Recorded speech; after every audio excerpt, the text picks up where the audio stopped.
атауға болады, иә? Текшеміздің неше бұрышы бар? 8 бұрышы бар, иә? Жарайсыңдар. Қандай түстер көріп тұрмыз? Жасыл, ақ. 3 түсті көріп тұрмыз, иә, балалар?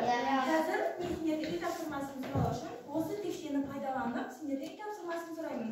Бұл текшені бір оқушымыз шығады, артқа лақтырады, қай түс түсетін болса, мына жерде 3 түрлі парақтан сұрақтарымыз бар. Сары, жасыл, ақ. Осы түстегі парақтардан сары түсі түсетін болса, сары түстегі парақты алып сұраққа жауап береміз, жарай ма? Ақ түсі түсетін болса, ақ түстегі парақты алып сұраққа алып жауап береміз. Ал енді жаңа келе ғой. Ойын шартын түсіндік қой, балалар, иә? Иә. Ал башыра ғой. Қандай түсті? Жасыл. Жасыл түстегі парағымызды аламыз ба? Сұраққа жауап береміз. Сұрақты оқимыз. Қандай? Оқимыз. Элексектіктің сұрақтары қандай? Қандай? Сұрақтары қандай? Элексектіктің сұрақтары кімнің, ненің, кімдердің, нелердің жауабы. Дұрыс па балалар? Дұрыс. Жарайсың, отыра ғой. Ал келесің. Я, мағдай кел.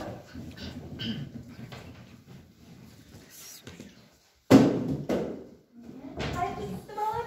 Ақ. Ақ түстегі парақты туралы оқимыз.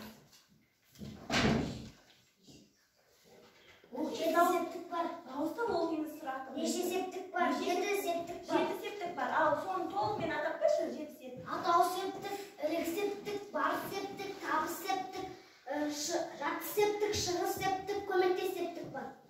Дұрыс айтты ма балалар? Иә. Отыра ғой, жарайсың. Ал Нұрбек келе ғой.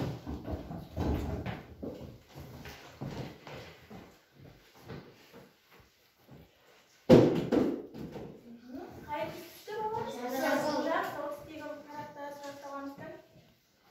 Дауыстап оқимыз. Ілік септіктің жалғаулары қандай? Ілік септігінің жалғаулары. Да, не, да, де, та, те.